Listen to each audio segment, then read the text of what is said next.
Brought to you by Woo Woo Woo. Tonight on Ramblers Unleashed. What are the Baron's thoughts on how WWE is booking Liv's return? What does the Rambler complaint department think about stupid things fans say? Why is Max running around saying, "You know it," over and over again? All of this and more next on Ramblers Unleashed. Warning. This video contains super awesome content not suitable for people who don't enjoy super awesomeness. Viewer discretion advised. The wrestling podcast that sets all other podcasts apart. Covering news from the world of WWE, AEW, TNA, and more. Your favorite weekly episodic podcast, Ramblers Unleashed, starts now. Wait, we're starting now? Damn it, I thought I had another 10 minutes. Okay, I can do this. Ladies and gentlemen, welcome to Ramblers Unleashed, your weekly episodic podcast for news from the world of WWE, AEW, TNA, and sometimes more.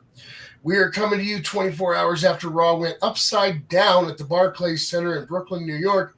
And I don't know about the rest of you, but it was the most disappointing crossover I have ever witnessed. There were, however, 3 title matches resulting in 2 title changes last night, but let's introduce the Ramblers. Up first, the man who's higher than a jet airliner and whose signature catchphrase is and always will be. I think I need to find a new one. 420?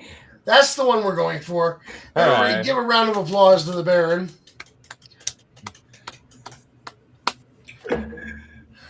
Dude, it's great. It's great to see you guys. We again have felt like we've been off for a month. We almost have. Have we actually?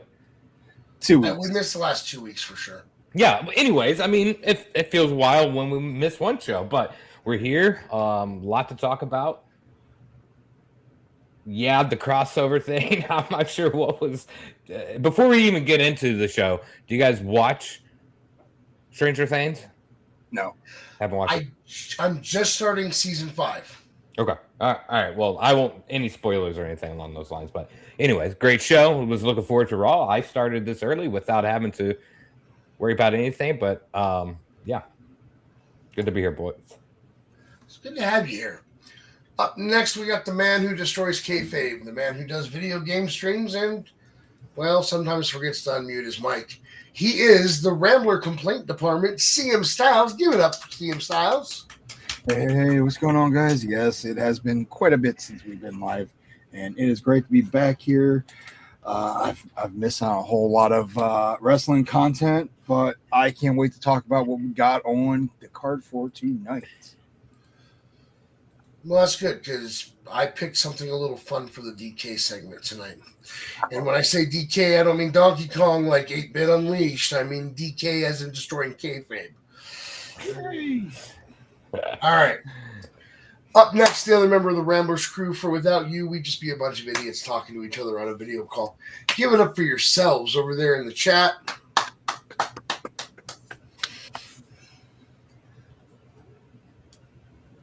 All right. And I am Max Magus. I will be doing hosting duties for how long did Dizzy say he's going to be gone? Until he's able to come back. He's recovering 9-month injury. That's we miss you, Dizzy. I hope all is well out there. Listen, I know I'm not filling your shoes very well, Diz, but I'm doing my best to hold it down while you're gone. All right. Oh, Max, you're doing a wonderful job, man. Don't let anybody ever tell you any other. I know what Sean says to you and the DMs and brings you down, but we believe in you. You're doing great, Max. Just like we believe in Joe Hendry. All right. Oh, I should have looked at that. All right, I'll get back to that later. All right, guys, listen. We talk extensively about Liv Morgan in our messenger group. And when I say extensively, have you met this guy? Last night on Raw, she had her first singles match since her return. Tonight, we're going to kick off the show with Baron's Buzzkill. Baron, we talked about what they should do when Liv returns. The idea we discussed the most was a title feud with her and Roxanne because Roxanne stole her man, her faction, her tag partner, her tag titles, lost her tag titles, and if done right, would have been for the Women's World Championship. Instead, they have her trying to be friends with Roxanne, and Raquel is going for the Women's World Championship. Do you think this is how they should be booking Liv's return from injury, or have they, so far at least, dropped the ball?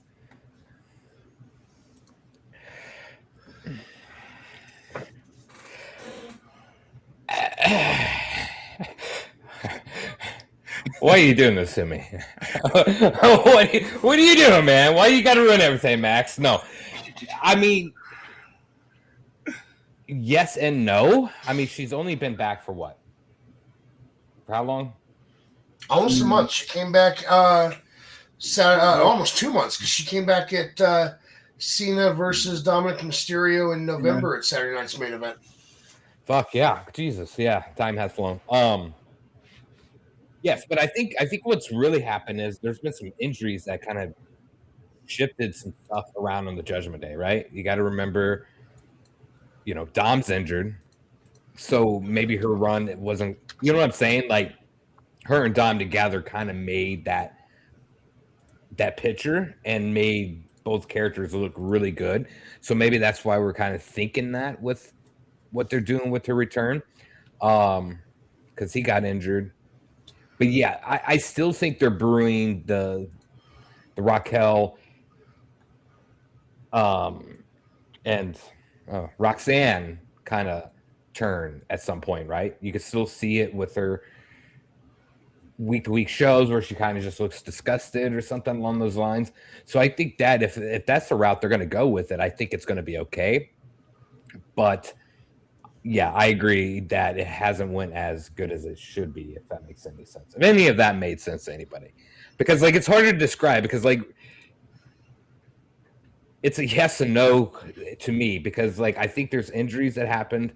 I think we're getting the brewing of Roxanne and Raquel. And that's where I'm at. That's the only way I could really stick up for this, goddammit. So let me have it, Max. Listen. What matters is that we're happy that Liv is back. I just wanted your thoughts on how they've booked her return so far. That's all. Yeah. I mean, her booking could be strong, but where does she fit in? Where would you say Liv would fit in right now? Right now, the state of things, I honestly think that she should be trying to step ahead of Raquel because technically it's her belt, but she's allowing this and she's doing the tag team thing. I just feel like the character that we had gotten used to prior to her injury, that's not what we're getting right now. You know what I mean? Yeah, I agree. And I think Dom being injured, that's her character. Her and Dom being together kind of made everything a little bit better between the two, right? I mean, I don't even think we can argue at this point. We're seeing it. And I think they're just waiting for her to turn on Roxanne and Raquel. I think it has to happen. I think Stephanie's injury is real, right? She's legitimately injured. That is an excellent question. I'm not 100% certain, but I will verify. I bet you Mir in the chat knows. Mir, is she legitimately injured? I mean, a lot of people are getting injured right now. It's hard to fucking keep up. So it looks like it might be legit, but she won't miss any significant time. They're also talking on the results that they're not going to make her vacate the title for it, so it can't be that long. Ankle injury is what it's saying. Yeah. So that changes shit there too, right? Listen, there's nothing she could do wrong. She's doing great. Everything's fantastic. And thanks for showing up every Monday. That wasn't about whether she's doing wrong. Right? That was more about whether they were booking her wrong. Yeah, I think I can make an argument that 90% of the booking currently in WWE is wrong. And I don't think too many people would argue. I don't think we know what's going on anymore. You're our Uncle Dave, Mir. I hope you know that. No, we actually Uncle like Mir. Mir. Okay, Uncle Mir. I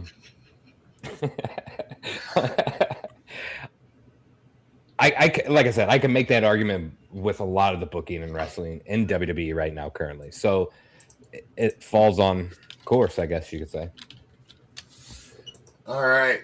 Well, if you guys watched Raw last night, you saw the vignette up on the screen for Obafemi.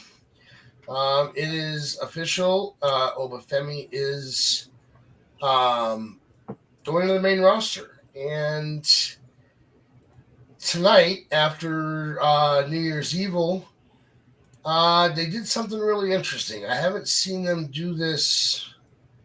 I don't think they've ever done this at NXT.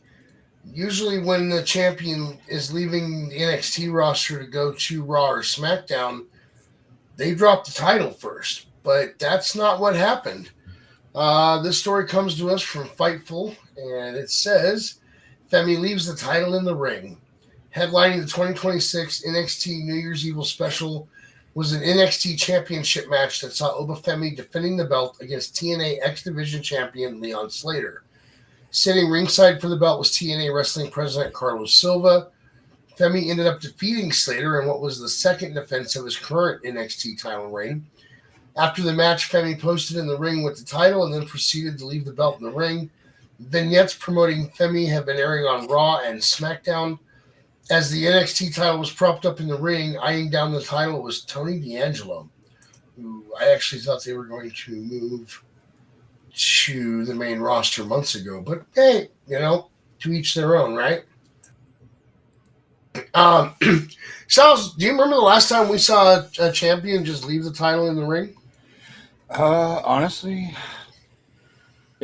I'll be honest, it's been a very long time since we've seen any kind of title get left in the ring. And I mean, back in the day, we didn't have something like NXT to where we had a developmental guy put the title in the ring and walk away from it because he was getting called up to the main roster. So if we talk about the golden days, the glory days of wrestling, such a thing really didn't exist unless, say, they had to relinquish the title due to injury or personal reasons. Other than that, I mean, it's quite rare to see someone just win a title or maintain the title and then just let it go, unless they're going for something bigger. And in this case, Obafemi is going straight to the main roster. So why bring the NXT title to the main roster when it could be held up for grabs in a future tournament? So there's a whole lot you could do with that right there alone. But I mean, it's been a long time since I've seen anybody just put the title down and walk away from it because they're going to the next big stage in their life, in their career. I mean, technically, if you think about it, Baron, tradition is you drop the belt for the next whoever's getting the rub on the program. So what does the symbolism say when someone like Obafemi just puts the belt in the ring and walks away from it? I mean, it's the smart move. Who on that roster could beat Obafemi? Right? Ricky Saints did. Correct, but he had it back, right? Like, it wasn't like he didn't have it for a very long time. So, and also, like, I don't think it makes sense for anybody to beat Obafemi. I don't even think the Ricky, you know what I'm saying? Like, it just never made sense. And then obviously it did not work out because he got the belt right back pretty much. So I think it's smart booking. You look at your current roster and you think who could beat him that would be believable. And I just don't, I don't see that, especially, this is going to really build him up, I think, for the main roster this way too, right? He didn't lose anybody and went to the main roster and jumped. He's the biggest, the baddest NXT had to offer. And he's going to be the same when he comes to the main roster, right? I mean, he just has that kind of fucking aura, right? So yeah, this is smart booking. This has to be like Shawn Michaels or something, right? Obviously. But who beats him on the main roster? No, but he has to. He's going to go on a run. I mean, if anybody's been watching OFM for the last year or so, like he is a beast, right? So where he goes, I assume Monday Night Raw, right, is where we're looking.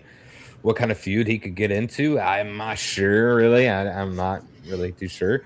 I think he needs a little bit of work, maybe, on the mic. I think him having a manager kind of like a Paul Heyman would be great, but I think he's going to do good regardless. Right now, it's not confirmed where he's going, Raw or SmackDown, but I'm thinking with Javon Evans, actually, Bouncy signed with Raw, and I think Jordan Grace is going SmackDown. So really, you could go either way with Obafemi. Yeah, it just depends on where they're going to push him, right? I'm just trying to think of like, who do you throw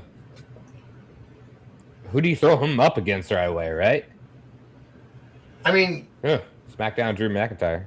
Yeah, Mir's got an interesting point there. I mean, I almost think at some point you have to bring Omos back if you want someone that's going to challenge him power-wise. You know what I mean? I'm glad you said that because Omos right now is currently in AAA, so he's doing WWE's AAA stuff. I mean, it'd be great to see him come back. I mean, there's a big roster of people that Oba can go against. My fear is down the road, either he's going to get lost in the shuffle or they're going to feed him to someone like, say, Brock Lesnar before he retires. I mean, right now we have to consider what brand he's going to be on before we can make any assumptions of where he's even going to, where he's going to go.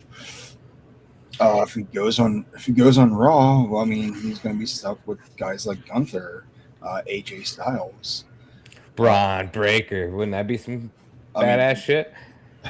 Him and Braun, I mean, they would tear the house down. Sadly, Austin Theory is kind of out of the question on that one. I mean, he's quick, he's agile, but he doesn't have the strength to beat him. I mean, unless you do the cheat to win with the Vision getting involved.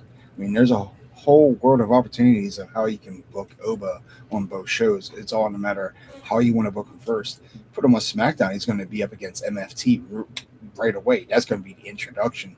He'll go through MFT like it's nothing. And after that, you got to build either long-term booking or something that'll keep him relevant on the main card. Because if he gets lost in the mid card or he's a curtain jerker, you might as well just put him back in NXT. Hey, I hope they handle his ascension to the main roster better than we've seen them handle things in the past. For example, the Ascension. That was a horrible transition to the main roster, and I don't think the main roster fans ever took them seriously on the main roster. Oh, all right.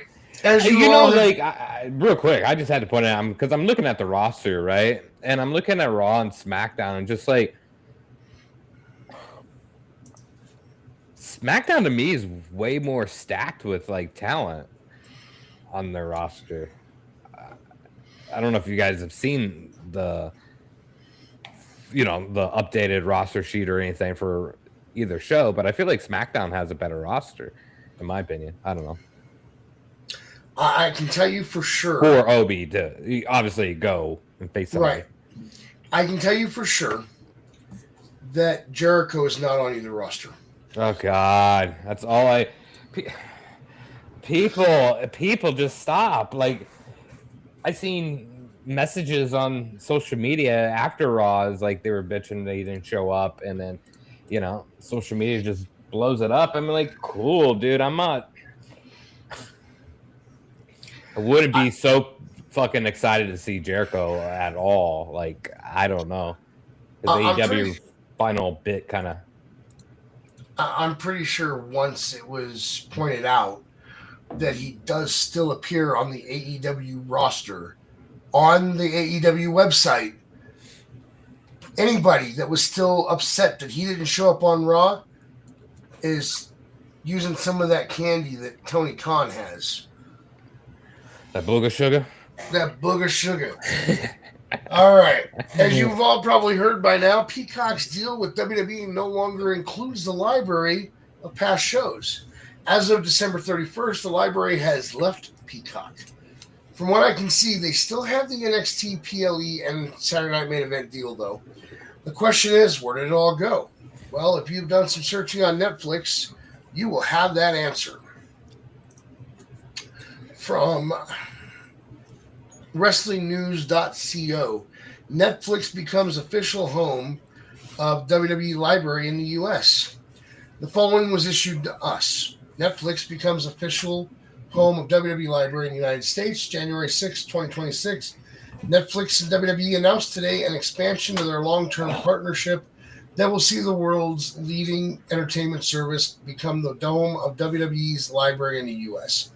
Beginning immediately, Netflix is the new U.S. home for WWE's library of premium live events prior to September of 2025, including WrestleMania, SummerSlam, and Royal Rumble, as well as award-winning documentaries and original program.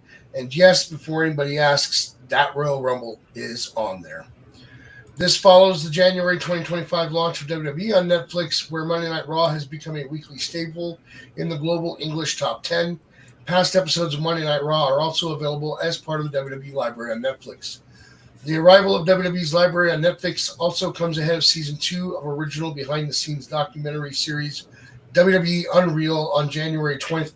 By the way, before I continue this, I know Styles didn't watch Raw last night, but Baron, did you see the Unreal trailer for season 2?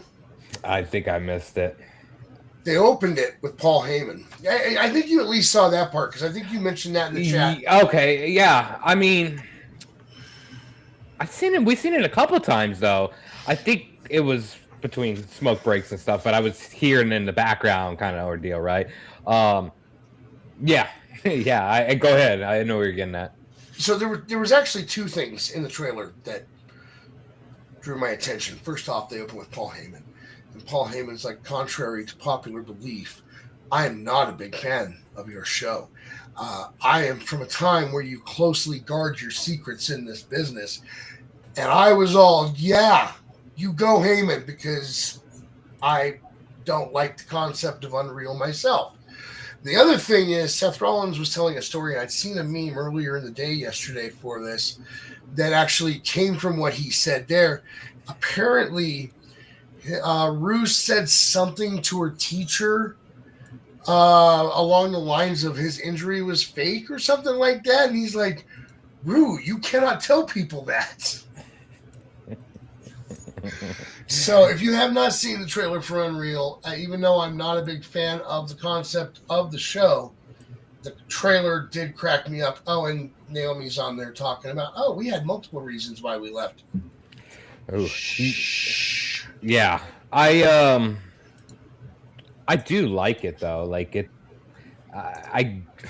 it's bad for the business type of thing. Yeah, I get it, but like I do like it, man. Like I feel like we're over that age now to where, I mean, kayfabe was broken by, the Click literally damn near.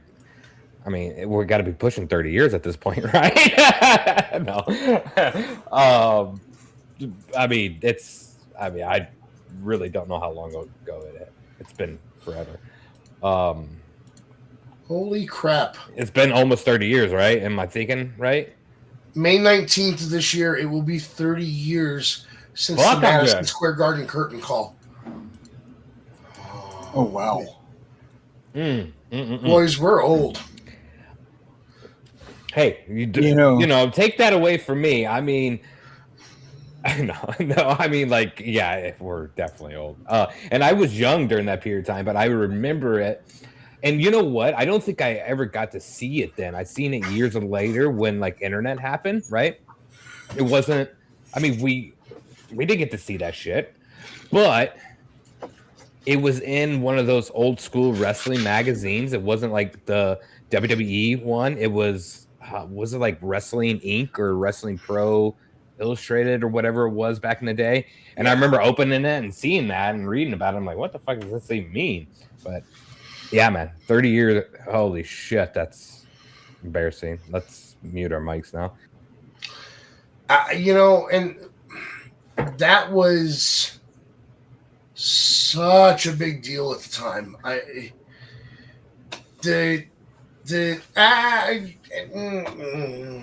Hold on, I want to answer this.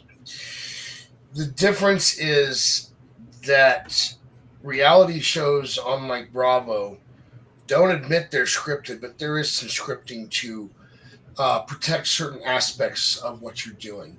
Whereas Unreal brags that it is completely unscripted. I don't buy that, but that's the brag that they make. It's not supposed to have the scripting like your typical reality television show.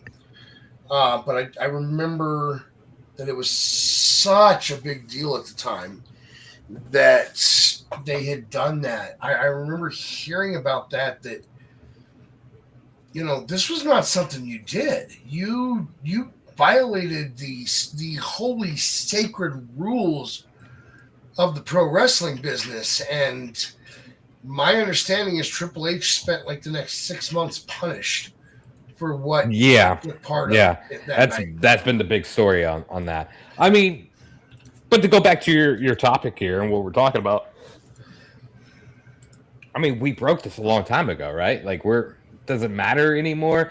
I find it kind of entertaining. I thought some of the best material I ever watched of wrestling was the Legends House, man. I thought that was like, man, that was fucking amazing. I loved it. I don't know why it didn't last that long, but we got to like see them for who they are. Like I've been watching this shit since, mid to early 90s. And it's just kind of cool to see. But I do understand people's different, views on that. Real quick, before, not to switch back real quick, did you say what was new from Netflix on WWE? Like any new material? Because I'm looking at it right now on Netflix while you were talking earlier, and I just feel like I see a lot more stuff on here compared to what was on Peacock. So, my understanding and what I've seen in the search results is pretty much all the PLEs from prior to September 2025 are on Netflix now. I sent a screenshot over to the Messenger group. Yeah, what day was that? Was that Thursday last week? I sent that over. Mm-hmm. Oh yeah, and It was of a really old in your house pay-per-view that I have not been able to find anywhere to watch until it appeared on Netflix. So it looks like they've put the entire PLE library on there. What they didn't put on there, that's what I'm seeing now, which is kind of frustrating, is some of the original shows that they did. You mentioned Legends House, so I just went over to Netflix and searched for that. That is not on there. It wasn't on Peacock either, though. Right, but I was hoping that it might change with the Netflix shift and everything else that showed up there. I mean, come on. That Royal Rumble is on Netflix. That Royal Rumble was not on Peacock. Yeah. Yeah, I agree. They definitely need to get that shit on there. But from what I'm seeing, man, I see stuff on here that I did not really see on Peacock. And if I did, maybe it was just bad browsing. They do need to make a little tab up top here for WWE. I'm going to tell you right now. There's a couple of things in there that aren't, when you see the thumbnail, doesn't have the name of what it is. The only way to find out is you have to click it. Like Dizzy actually asked me, hey, is this on there? And I searched, and it didn't pop up in the results, but there was a thumbnail of D'Lo Brown. And as soon as I clicked on D'Lo, boom, that was what Dizzy was looking for. Yeah. Capital Carnage is on here. I don't think that was on Peacock. No, I'm pretty sure it wasn't. I didn't look to see if any of the WCW library made the transfer. I did not see any of that. Let me type in WCW. But I also don't remember how much of the WCW library was on Peacock. Styles, do you remember?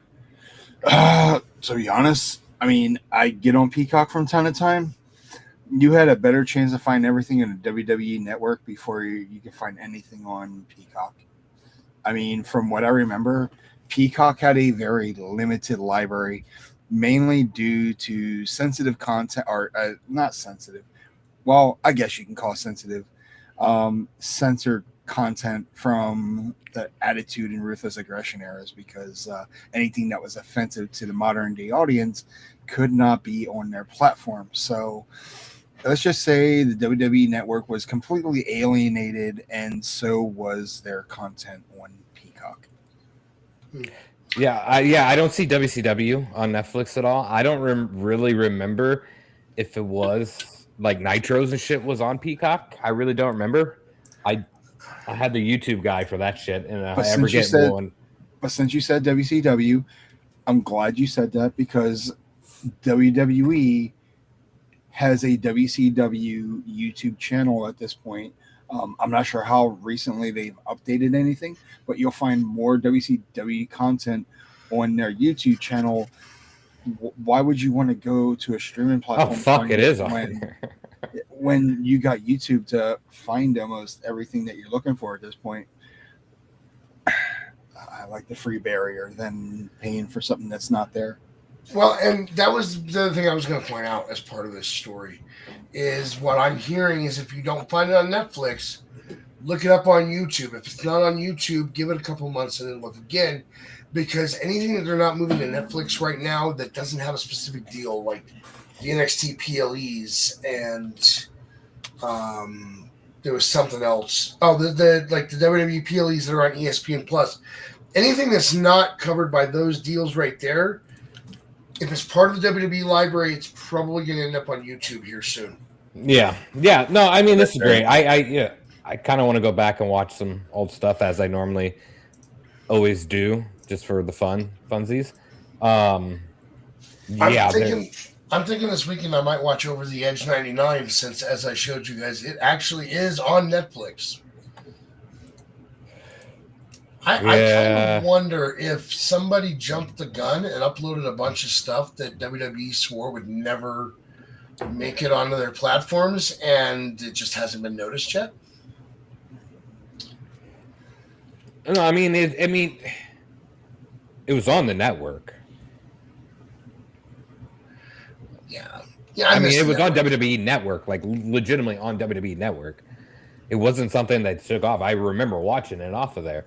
So, and it's all nothing. I mean, everything's cut out and it's blurred on the, you know what I'm saying? Like, yeah. Well, maybe I'll watch it this weekend. I think I'll finish Stranger Things before I try to watch it. Yeah, I occasionally will get into an old show just for the fun, like a Royal Rumble or In Your House or, Capital Punishment. I might see how bad that was. That's what we need to do. Nobody will want to hear it, but we need to go back and watch an old show, review it, like the ECW days, and do a review on it. To pick a random year Royal Rumble and review it. Okay, I choose to start with that Royal Rumble. 99? No. The Forbidden Royal Rumble. Oh, yeah, that Royal Rumble. That led to the Forbidden WrestleMania, right? Yes. We're on it already. The Royal Rumble for both. WrestleMania that nobody wants to talk about. The WrestleMania. As a matter of fact, didn't that main event end in a no contest? I think so. But I love wrestling, but I actually have no fucking idea what you guys are talking about here. You don't know that Royal Rumble. You don't know who won the Royal Rumble that WWE does not talk about. And most people in our position don't talk about him anymore. Vince McMahon? No. But that's the man that erased this man. Do you remember what happened in 2007? I mean, you guys do know I'm completely fucking stoned, right? So my memory bank is not all there. If you give me hinted clues, a little bit better than maybe, because I'm truly drawing a blank here. I don't know what we're talking about. All right, I need to know. Atlanta, Georgia. He was a little rabid. Crippler, Rabid Wolverine.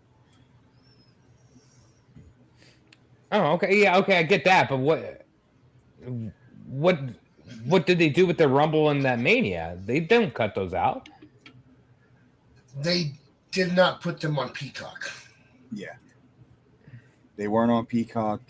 They were removed from the WWE network.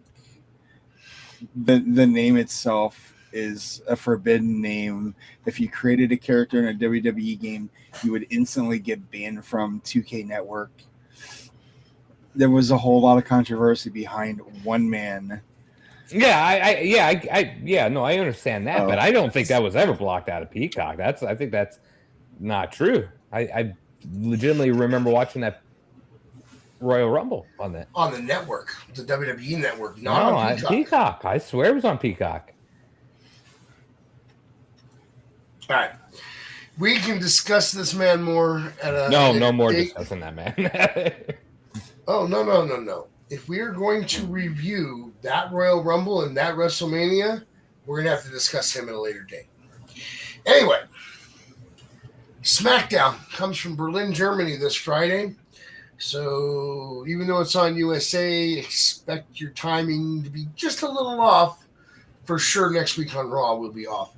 And while there is a major title match on the card that includes that has a 3 stages of hell match, there is a rumor we will also see a return from a guy who left in October after getting beat down by one of the men in that title match, Drew McIntyre.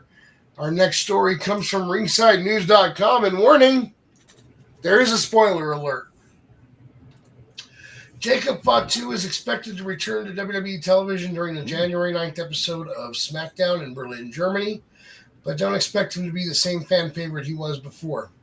During a Self-Made session on January 5th, 2026, Self-Made Pro revealed that WWE has internally penciled in Fatu for this week's show. After months away due to a storyline beatdown and dental surgery, it looks like the Samoan werewolf is finally coming back to the hunt. Jacob Fatu is scheduled to return on Friday's show. I was initially told about this a week ago. However, there's a twist. While Fatu left as a babyface, WWE Creative has been discussing a new direction for his character, one that could shift him into heel territory. There have been pitches made for Jacob Fatu to not come back as an outright babyface. That's one thing I've also been told about. Yes, he left as a babyface. Fatu's absence has been felt ever since his brutal October exit, where Drew McIntyre left him bloodied and in desperate need of dental work. The moment was so gruesome that Brian Alvarez of Wrestling Observer said he was laying in a pool of his own blood and teeth. There were teeth all over the place. BodySlam.net previously reported that WWE was planning a big 2026 for Fatu with hopes of a breakout year once he returned. If these new details pan out, that comeback begins this Friday with a possible character change on the horizon. I have one issue with this story. If he's coming back on Friday, which just happens to be the night that Drew McIntyre is going for the title against Cody Rhodes in a 3 stages of hell match, wouldn't he want revenge on Drew McIntyre for putting him out of action since October? Styles? That's exactly what's on my mind now. Now that you say that, if he was hot as a face. The crowd loved him. He loves the crowd. The crowd was just hot for him. I mean, he just turned on face just months and months prior, turning on freaking, Solo Sikoa. And why WWE? Why would you revamp him after the beating he took? Why not just use this as a vengeance plot and, turn around, still be over with the fans? But now you're going to have him turn and there's going to be no explanation whatsoever. That right there is bad. Hold on. Stupid idea from bad creative. Technically, it was Solo that turned on him. Because if you remember correctly, that's right. Solo say, it was the Money in the Bank. You heard Solo say all gas, no brains, and Fatu was right there where he heard it. So technically, Solo kind of just turned his back on him. That's right. Either way, they turned on each other, and the "I love you" solo is no longer a thing. But in the end, everyone was hot freaking Jacob. I mean, the dude was on a streak. Now they're about to kill that momentum by possibly turning him heel, and that could possibly be one of the worst moves you could do in the WWE, especially in the world of booking and creativity. I'm kind of hoping they don't. I'm kind of hoping You don't either. Who said Drew attacked Jacob Fatu? I mean, it's kind of written on the wall because he and Drew did have somewhat of a little bit of a history backstage, let alone in the ring. No. I think Mir has a good point here. It was Chad Gable's Grande Americano that did it.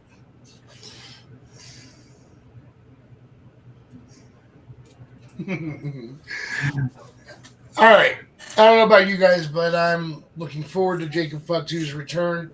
I hope they don't mess this up and go straight heel with him right away.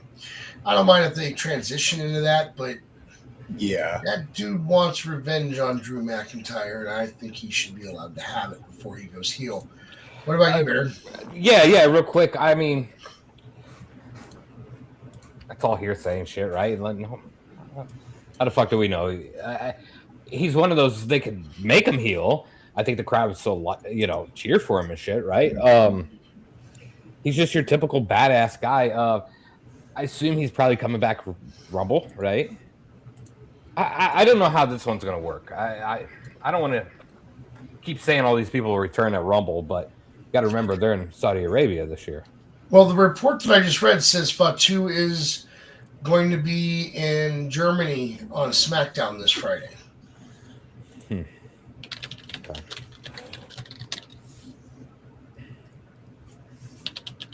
I mean, they could do whatever they want with him. I think he's one of those characters, but I just can't.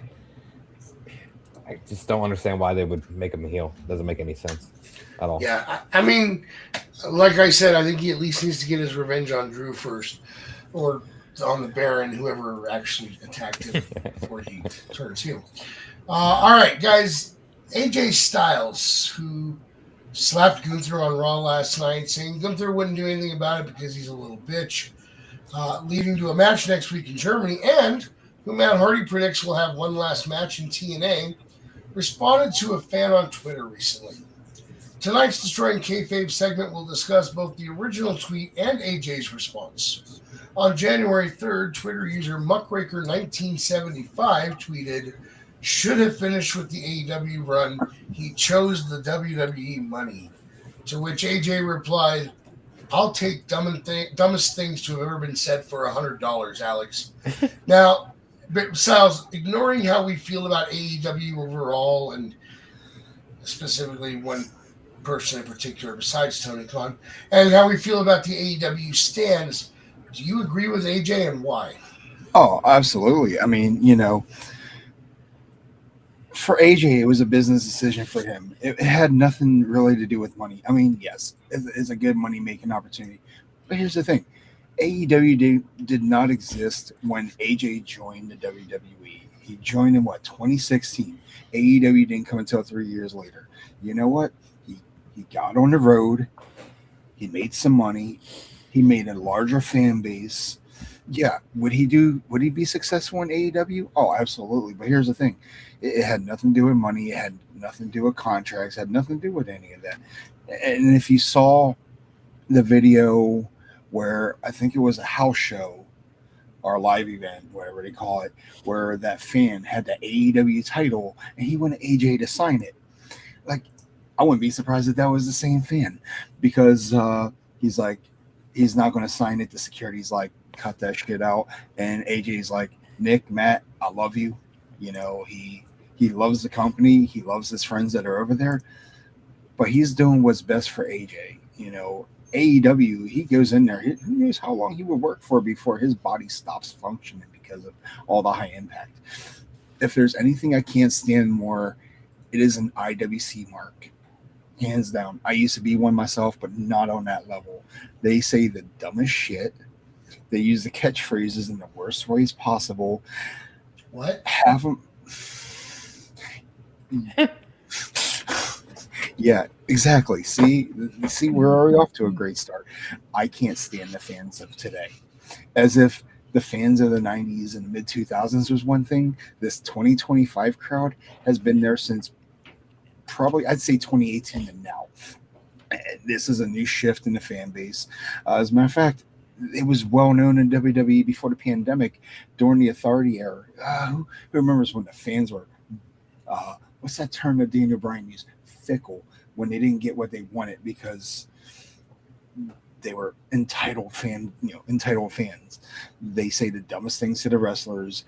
They do the creepiest things waiting for them at airports so they can get an autograph and a selfie. And next thing you know, to get that autograph so they get sold on eBay just to make some money. I mean, we can just go back to CM Punk's 2013 promo to what he said about the fans. Fans are the absolute worst. Just watch wrestling, talk about it, but I honestly wish social media would disappear in a way so that way fans and talent can't communicate with each other anymore, because I think that's one of the biggest reasons we're in the situation we are, is because of that whole topic of entitled speech to what they can say to their favorite fans or favorite stars or just someone in general. It's going to get heated. But yeah, saying what he said to AJ, totally unprofessional. And I know he got ripped in half by everybody down in the comment section below. Me as a non-X user now, I'm glad I'm not on that platform because I can't stand people like I used to. People have become degenerate and very toxic. And platforms like X and whatever other platforms are out there have given people too many opportunities to express their voice and opinions, which some of them just do not matter. And shit like that, what he said to AJ, is one of those opinions and statements that do not matter to me, but it mattered to AJ because it was one of the dumbest things he has ever heard in his life. And yeah, I mean, look. First off, as the complaint department pointed out, AJ signed with WWE before AEW was even a thing. So he didn't choose the WWE money over AEW when he initially signed. Exactly. And as far as whether he was going to leave and go to AEW or not, I'm pretty sure he was already comfortable where he was. The money wasn't the factor. It was his comfort level. Why go start fresh someplace else when you know you've only got a short period of time left? Baron, do you want to share any thoughts on this? I mean, he went to WWE, grew a bigger fan base than he has ever had, made more money than he ever has. I think he's a bigger star because he went there. Any wrestler that goes there is going to be a bigger star. It's the biggest promotion in the world. Nobody can ever argue that. Nobody's even close to being second. So yeah, it's it's stupid comment. Dumb people are just dumb. Yeah, that's the easiest way to describe it. Just dumb when it comes to that shit. But people also got to recognize rage baiting and baiting people, and I think sometimes you get those comments like that. But yeah, I don't think AJ has anything to be sad about what he made decision-wise as a career, because let me tell you, it's a pretty damn good rap sheet. And before we move on, I'll say one more thing. Muckraker, if you don't like where he chose to stay, that sounds like a you problem, not a him problem. Yep. All right, if you were watching SmackDown last Friday, you may have seen a familiar face return to wrestling action on WWE. Kit Wilson was out talking about his plans for 2026 when we heard woo, woo, woo. But it wasn't Zack Ryder who came out, as it was in the Last Time Is Now tournament. It was the man behind Zack Ryder, Matt Cardona. Chelsea Green, well, she thinks Cena may have helped facilitate that return. This next story comes to us from WrestlingNews.co. Chelsea Green has credited John Cena with playing a pivotal role in her husband Matt Cardona's return to WWE. During an interview on TMZ Inside the Ring, Green spoke about the close relationship she and Cardona share with Cena and his wife, Shay, and I am not going to say that last name. Listen, I do my best not to butcher people's names if I can avoid it. There is no way in hell I can say this woman's last name without butchering it all to hell. Revealing that they often go on double dates. Green believes that Cena's assistance in getting Cardona booked for the John Cena's last match tournament was the catalyst for his full-time return. I really think that John helping him get into that tournament was what made WWE see like, oh, wow, like, that is a superstar we need, Green explained. He's been very supportive throughout, especially after Matt left WWE, because that was always Matt's goal. The couple's friendship extends beyond wrestling advice. Green revealed that Cena's upcoming show, Junk or Jackpot, was actually conceived during one of their dinners. That was an idea that was born on a date night. That was a little wine night idea, Green noted. Green also shared her emotional reaction to Cena's final match, admitting that despite not being an emotional person, the moment moved her. I shed a tear, and that one tear means everything. If you know me, you know I don't cry. And I think one of the biggest Zack Ryder stories we saw was towards the end of his run in WWE before, as Zack Ryder, of course, and it involved John Cena. And I think it may have been one of the best things that Zack Ryder did before he left WWE and became the indie god that he is. And for those of you that did not see the story, Matt Cardona stated that when he signed his WWE contract, he had his GCW title in his lap at that time. Styles? Yes. Thoughts? So when it comes to Matt Cardona, I'm happy to see Matt Cardona in the WWE and not Zack Ryder. Do I miss Zack Ryder? Yes. But you know what? Throwing the man behind the name coming out as just himself, what was the term that he used? The king of the indies. Being influenced by John Cena, being one of the biggest mentions, Chelsea praising over it. I think it's one of the greatest things for him. I couldn't be any happier to see him on the main roster under his actual name and not a in-ring name persona. I think his time to shine is now. I mean, I know he's in his late 30s, but as Joe Henry said, you look like you're 54. I knew you would catch on to that because I love that song. I want to go back and watch that one more time or two or three, maybe 5 more times. But and before I go off the rails, Baron, what the hell is this? Just look in the chat, you understand. But when it comes to Cardona, I'm happy. Yeah, Blue dust. Why do you think I was stun locked there? That was a deadlock because I clicked on it. But can't be unseen, y'all. But Max has got nothing. Max has got nothing. I believe that sharing is truly caring. And for that reason, Styles, throw that image up on the screen.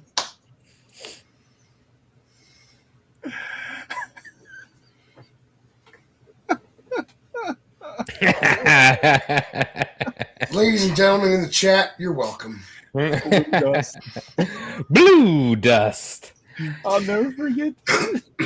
I saw that. Why? That's why I couldn't focus. As soon as you said my name, I was like, "Yes." I'm like, "Oh yeah." Let's get back to the story. Okay. Let's get that out of there. That's good. That's good. I went to a random show on Netflix. I hit play. I let it run. I come back to my other tab, and that is on my screen. And I said, "Hold the fuck up. Let me rewind that just a tad bit."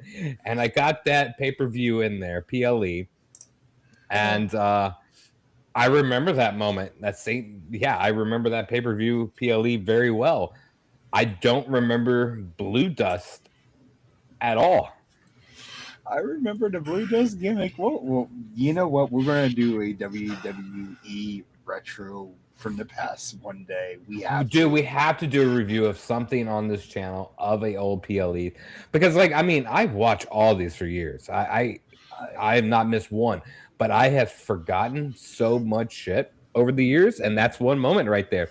And I went, fast forward a little bit, and it was Gold Dust versus Blue Dust. I would rather watch things from the past than today's current product. And everyone's like, why? At least back then, I was entertained. You can't do half of that shit today without someone finding a way to cancel that episode or that character, because they can't go off the rails anymore. This right here, there were no boundaries whatsoever. Lines were crossed. Everyone was enjoying life, and no one had the feelings that they have today. So it's going to be, I would love to watch some past content, and I got plenty of content right here and over there somewhere, and then I got more in storage I have to dig out of a container for y'all so we can watch it in the future. I just got to figure out what the hell I got now, but oh my god. After looking at that, you probably got like syphilis of the eye or something. I don't know. Welcome back, Matt Cardona. We're happy to see you in the WWE. Yeah. Welcome back, man. It's good to see you back. Thanks, is great Max. for him. Yeah, this is great for him to be back. Honestly, I couldn't even stay on the topic. Thanks, Max. Me? I didn't send it over. And thanks to you too, Baron. But Max kept it going. Yeah. So he called him. Matt Cardona calls himself the King of the Indies or the Indie God. He calls himself both. He did say recently that Zack Ryder is dead. Baron, is that the right choice? Sure. Fuck. Might as well. He's dead. Matt Cardona is out, I guess. It's the same character to me, man. I'm sorry. I've watched a little bit of his indie run. Nothing is I don't know. I'm not negative as fuck with this, but nothing has changed from his woo-woo to Zack Ryder.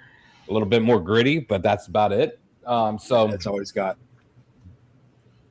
But it's all right. You know what? When it comes to Matt Ryder or Zack Cardona, I mean, he's going to work out either way. He didn't do a Cody Rhodes in the Indies. I don't care what it's like. Not even close.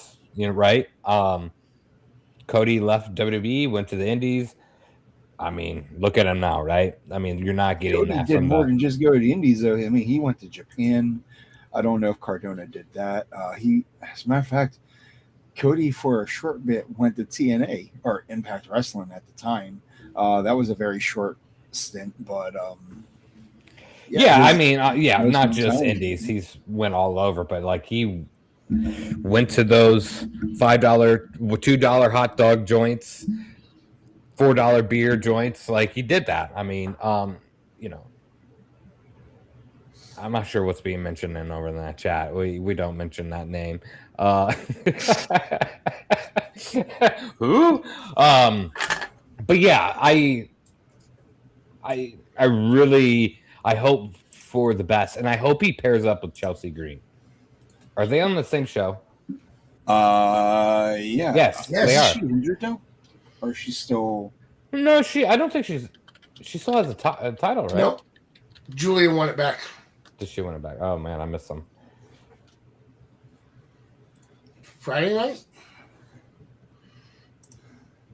Yeah, I guess so. I don't remember that part. Good for him. I hope they pair up because I think that would be awesome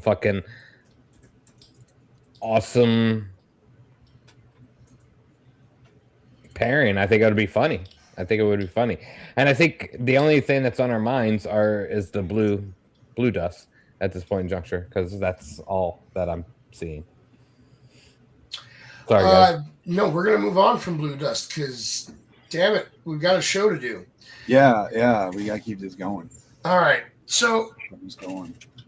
over the weekend, New Japan Pro Wrestling had their Wrestle Kingdom 20.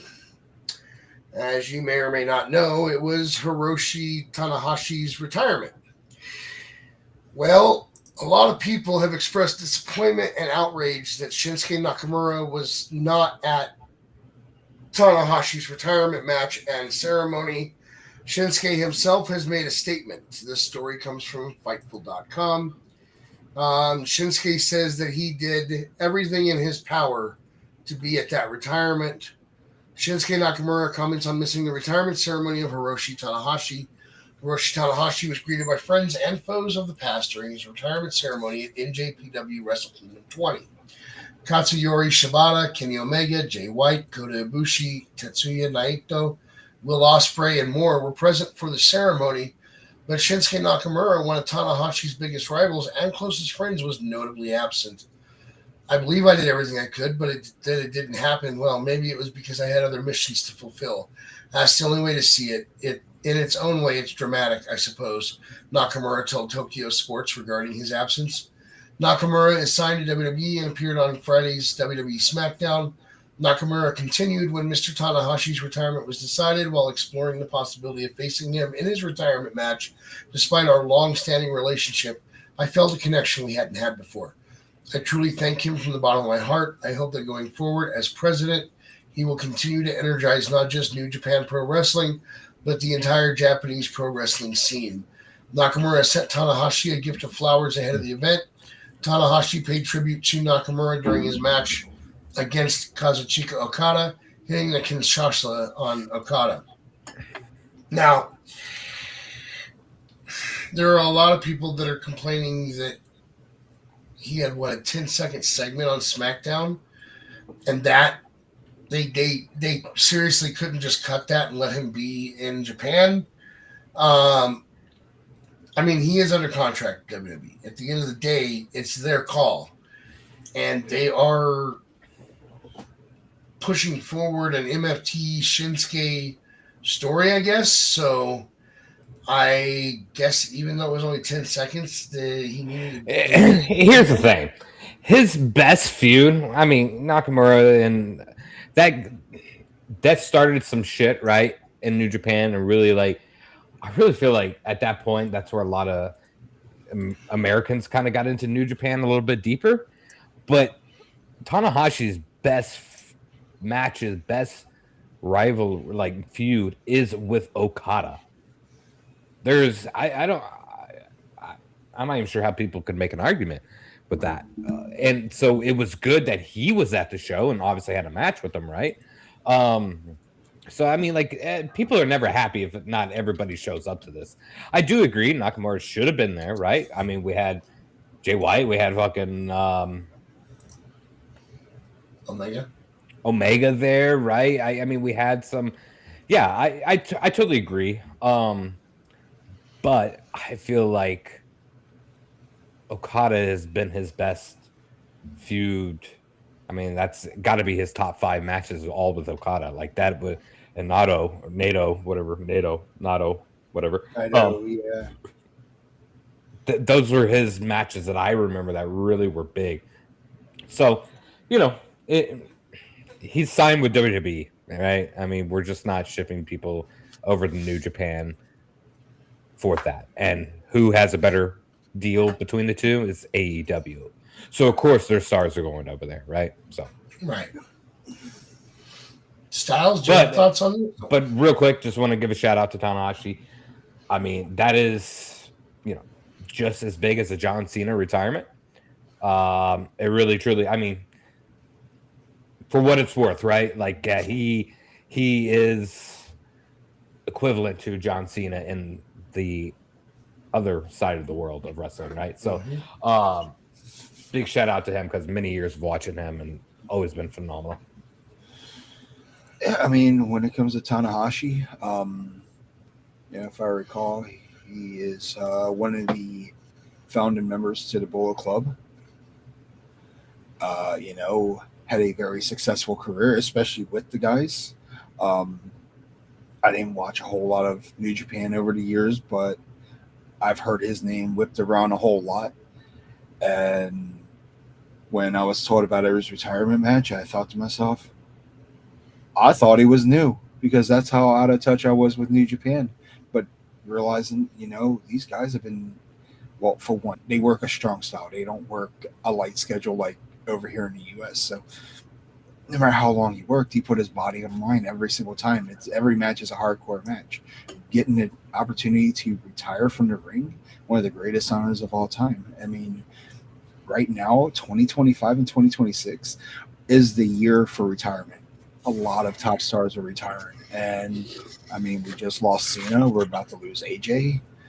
Um, I don't know how many guys in AEW plan on retiring, but it's maybe Darby Allin. But other than that, Tanahashi, you earned your rest. Hopefully, you stay involved within the business backstage somewhere. Be a travel agent. Talent scout. Sounds like he's taking over as president of NJPW. Then he's better off right there. I mean, he already knows the business. He knows how everything works, and that right there would be one of the greatest additions of all time.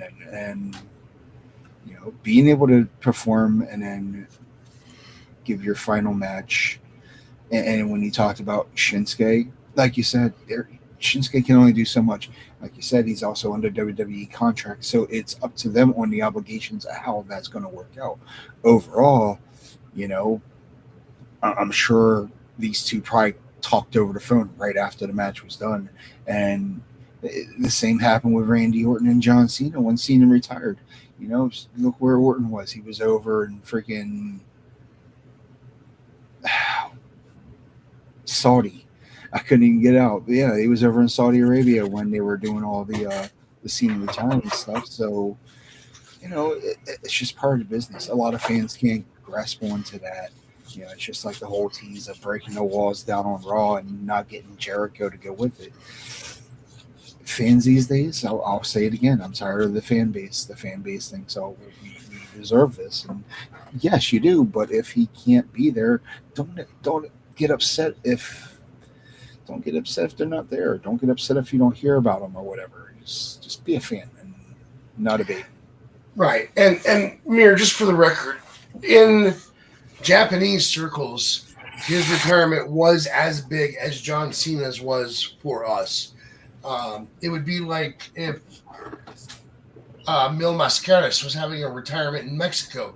It would be the same level of retirement power, basically. But yeah, I've heard the name Tanahashi for years. I've never really watched a whole lot of New Japan, partially because I never knew where to find it for me to watch it. But the name has always been spoken with respect. My understanding is that Tanahashi has put on 20 years of impressive performance. And at the end of the day, he has earned this retirement. So thank you, Tanahashi. Remember, within 2 weeks, you'll be driving your kids up the wall. Isn't that what Sean said when he retired? Yeah. All right, guys. It seems like we've heard a lot of reports in recent months about people leaving their current organization when their contract expires. Whether it's retirement, health concerns, or just looking for a different opportunity, it hits a little differently from person to person. When Cena announced his retirement, there were a lot of doubters who didn't believe he was done. When Ash by Elegance announced that she would be able to continue competing, people were shocked, especially since she just finally achieved a major singles title. When Brock Lesnar announced his retirement is coming up, we asked why he wasn't already retired. Well, we have another name who has announced he won't be re-signing when his contract expires. Our next story comes to us from PW Torch. Tommaso Ciampa is reportedly leaving WWE when his contract expires in the near future. Ciampa is not going to renew his deal, according to a new report from Body Slam. It is not clear if Ciampa plans to sign elsewhere or take time off, according to the report. On SmackDown last night, Gargano, Ciampa's longtime partner, challenged Carmelo Hayes for the U.S. Championship. Ciampa was not in his corner, and Gargano was accompanied to the ring by his wife, Candice LeRae. Gargano ended up losing to Hayes. Ciampa last wrestled for WWE at the December 15th SmackDown taping, which aired on December 19th. Gargano and Ciampa wrestled Ilya Dragunov and Hayes at the taping and lost to them in a tag match. Ciampa's last singles match on SmackDown saw him unsuccessfully challenge Dragunov for the U.S. Championship on the December 12th SmackDown. Ciampa is a former two-time NXT champion, two-time WWE Tag Champion, and one-time NXT Tag Team Champion. He was signed by WWE in 2015. He is best known for his work in NXT, tagging with Gargano and also feuding with him in 2018. I affectionately like to call Ciampa Chianti, and his DIY partner Gargano, I call him Garbanzo. Something that just started in a text messaging conversation. I believe it was a typo, and we kind of made fun of it. I am sorry to see Ciampa go, but when it's time, it's time. Send him over to TNA, man. I mean, this could be a good opportunity. I think him and Gargano are always going to fucking go wherever, right? Together, for the most part. So I've always expected those two were going to get released or leave, right? They're just in that weird tag team mid card, lower card situation at this point, right? There's just not much there for them. They're great. They always have been. And they get those little teases of, title runs or possible tag team title matches. But I think Ciampa could be super beneficial, like on TNA. If he went over to AEW, he's lost in the sauce, right? TNA, I think he would be able to take that heel Ciampa and do very well. I think it would be the smartest move for him. Well, and the thing is, I think there's a few signs that are pointing at he may actually just be done. He's had a couple of severe injuries that kept him out for extended periods of time. He is getting into his 40s, and some wrestlers do try to retire during that time period. But it also looks like Gargano is staying. Doesn't look like Gargano is planning to leave anytime soon. So I don't foresee DIY going to TNA. I foresee Gargano and Candice LeRae doing a story on SmackDown and Ciampa just retiring at this point. It's just he's one of those guys that he's like a Daniel Bryan to me. Neck injury after neck injury and everything else, and continues to come back. Works safe. He's a safe worker. He's just injury prone, right? Like, I just don't see him retiring. I mean, we could be wrong. 40.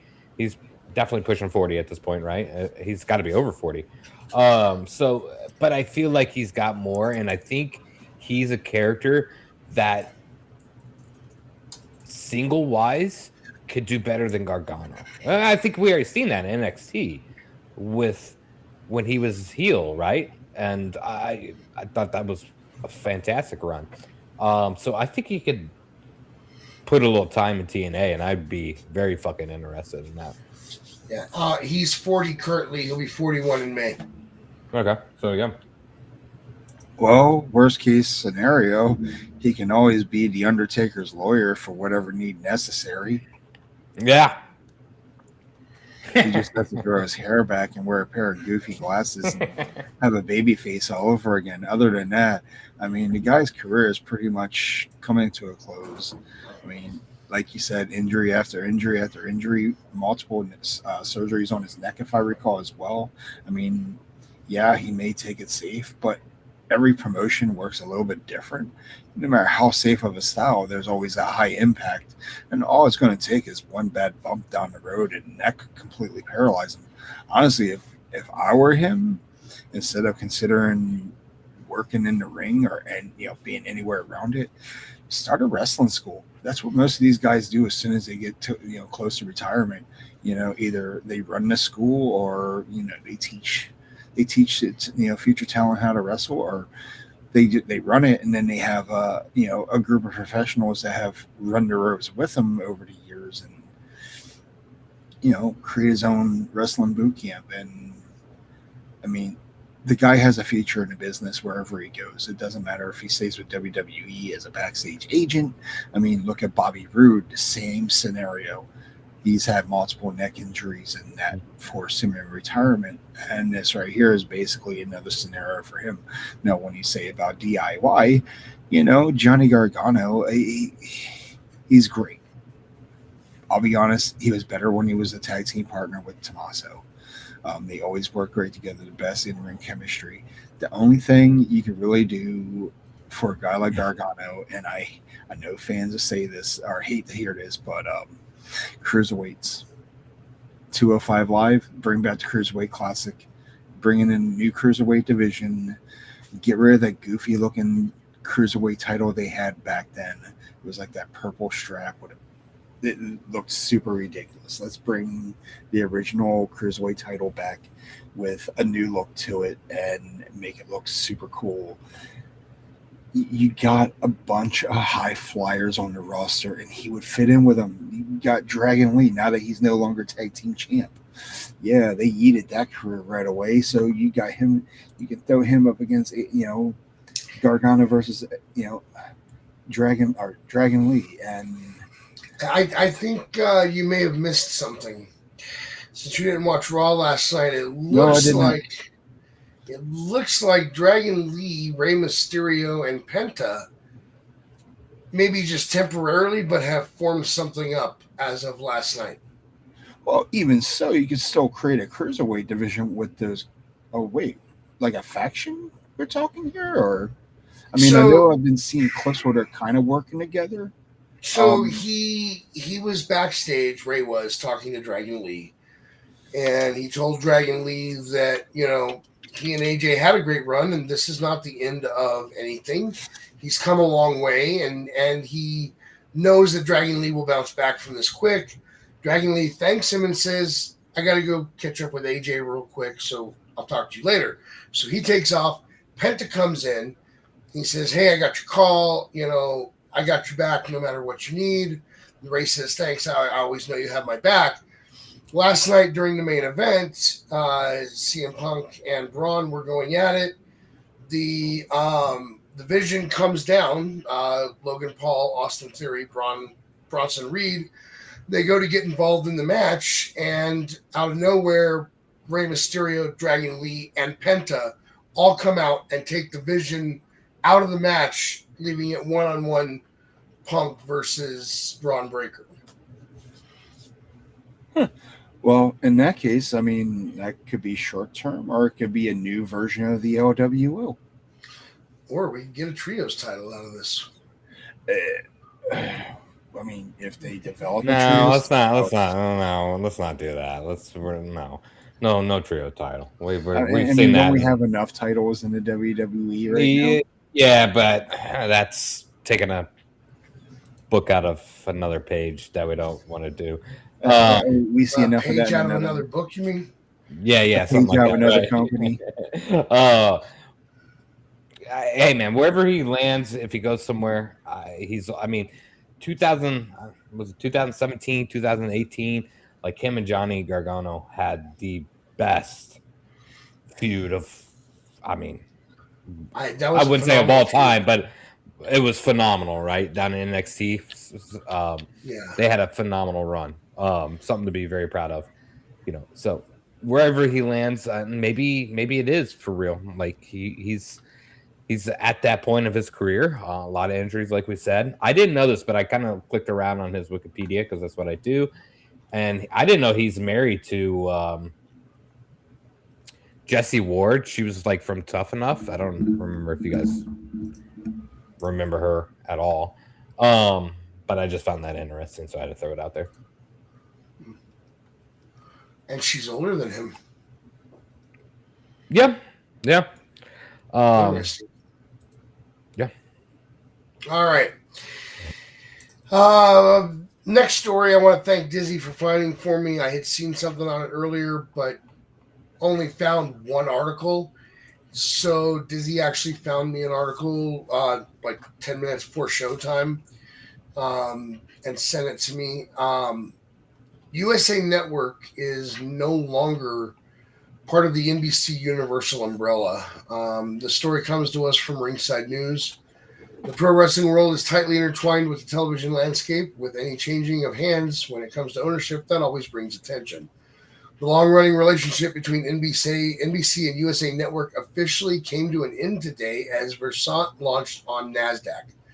This finalized the breakup of NBC Universal's cable portfolio. With that move, USA Network is no longer owned by NBC, and that closed a chapter that lasted more than 2 decades. The news carries extra weight because USA Network has been closely tied to WWE for most of its modern television history. WWE Raw debuted on USA in 1993 and helped define both the show and the network during the 1990s. Even after Raw briefly left in 2000, the brand returned to USA in 2005 and remained there for nearly 2 decades. USA Network also became home to WWE SmackDown during multiple stretches, most notably from 2016 to 2019, and later welcomed SmackDown back in 2024. In addition, NXT aired live on USA beginning in 2019, giving the network 3 major WWE properties at various points. That long partnership made USA one of the most recognizable destinations for wrestling on cable television. NBC and USA had shared corporate ownership since 2004, when NBC Universal consolidated its broadcast and cable assets under one umbrella. Over those 21 years, the two brands became closely linked, especially during eras when Raw was the centerpiece of USA's primetime lineup. Today's split officially ends that arrangement. Versant now controls a wide range of former NBC Universal cable and media assets. That list includes USA Network, CNBC, Golf Channel, Oxygen, E, Sci-Fi, along with digital and film brands like Fandango and Rotten Tomatoes. The separation marks a major shift in how NBC Universal's former cable properties are structured and managed. While WWE's current media future now stretches across multiple platforms, including streaming, today's change still marks the end of a familiar era. USA Network entering a new phase under Versant may not change SmackDown's current home, but it may change things once the contract comes up. And I think that last line is really what the most important point here is. The deal with USA was a deal with NBC. And now that NBC no longer owns USA and it's technically owned by Versant, even though Versant was part of NBC in some way based on what I was reading, this kind of makes change for the future, doesn't it, Styles? Oh, absolutely. I mean, when we talk about like these companies and either brand merges, brand splits, contract TV deals, I mean, it can put certain shows, or if not all shows, into jeopardy. The fact that USA and NBC Universal were no longer one, that's one I did not have on my bingo card for 2026. When we had, say, Sinclair, they had quite a few networks, and one of the shows that was on Sinclair was TNA Impact. And when Sinclair started falling apart, so did the company. It caused a lot of pushbacks. And then you had, what was the other one? Destination America, which had ROH. And when things were going so good, I believe that was also Sinclair Networking as well. And that hurt ROH in the long run. So seeing USA and NBC breaking apart, we can't say that, that we'll never see another wrestling promotion on the USA Network. It's just going to be tough for USA Network because they're no longer under an NBC umbrella. So without that umbrella, they're not going to get all the popularity of TV shows and programs anymore. I mean, at least not in the long run.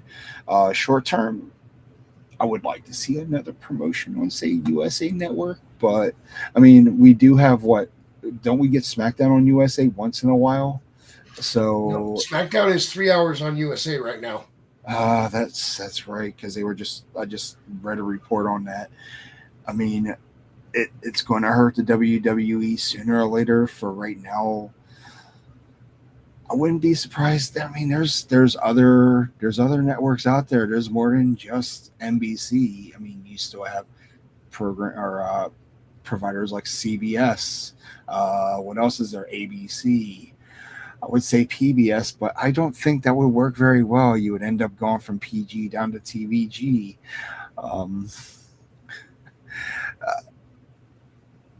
I always think about what was it, TNN with ECW. Of course, that really had nothing to do with NBC Universal or anybody else, but in the long run, TNN ended up going through a lot of structure changes, and that's what's going on right now with USA and NBC. So a lot of structure change, a lot of removal. In the end, it's all business and propositions made behind it, and hopefully down the road these two reconnect again and create a stronger network together, and they give us top tier programming. Until then, we sadly have to watch current products fade away from each other and hope for the very best for the both of them, regardless if we like them, or not. But you do realize that means that CBS had wrestling at one time. Yeah, CBS, didn't they also have UPN? Yeah, but maybe. I don't remember for sure on that. But I remember that was I know CW and UPN. When Viacom owned CBS and Paramount, TNN and Spike TV were also owned by Viacom, which means that CBS had wrestling. That's right. And I find the timing really interesting, Baron. The contract with Peacock for the old WWE product ends at the end of the year, and just a few days later, USA is no longer part of NBC Universal. Am I reading too much into this, or is there maybe something that we just didn't realize sooner?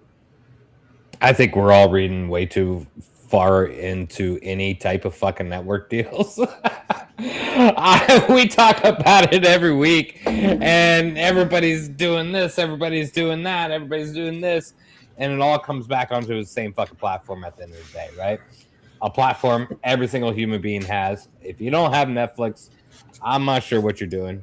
You should have it regardless of WWE. There's billions of other things to watch on there. Stranger Things. Yeah, there's one. There's a lot that I just don't understand with all the deals. I feel like almost everybody's intertwined with each other already, right? Network deals. Most of these groups are owned by one big entity anyways. This is corporate America. So, no, I don't think this... I think... how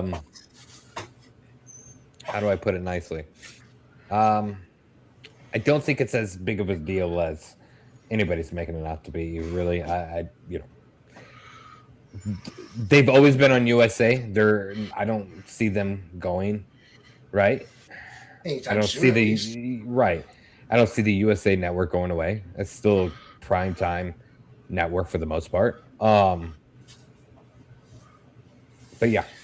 Well, I will tell you guys this. I saw something else earlier today that Versant wants to get USA back into scripted television.